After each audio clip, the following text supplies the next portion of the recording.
We start in the name of Allah, the most gracious, the most merciful. It was a cold evening when Detective Harris stepped into the dimly lit apartment, into the crime scene. A man had been murdered. No eyewitness, no confession, just questions. The detective began his investigation with no assumptions, just looking for clues.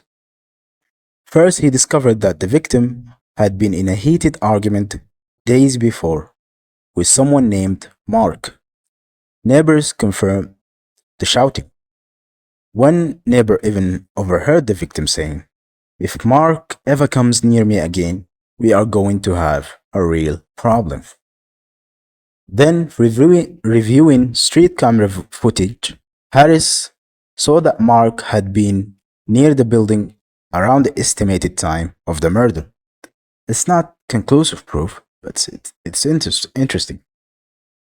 A week earlier, a friend of Mark's reported seeing a distinctive hunting knife in his car, the same kind used in the killing.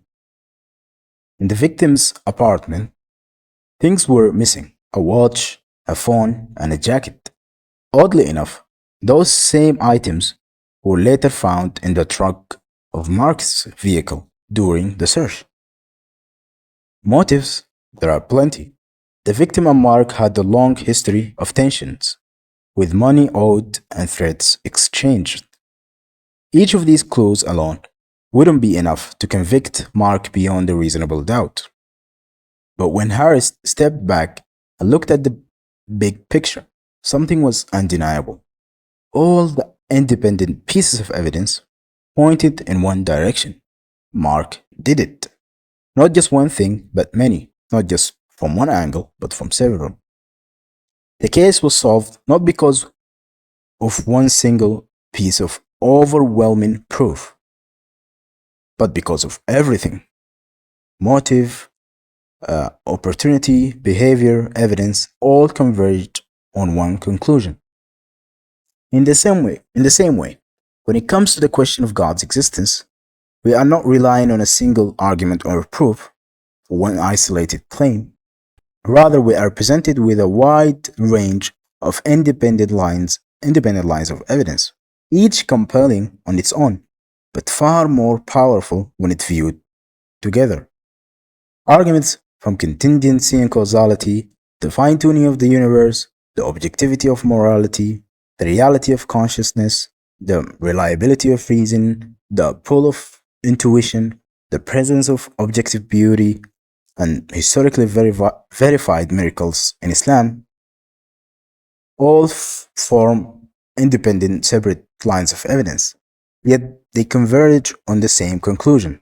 Just like the detective, when we take a step back and consider the total picture, the most reasonable explanation is not blind nature, random chance, or coincidences.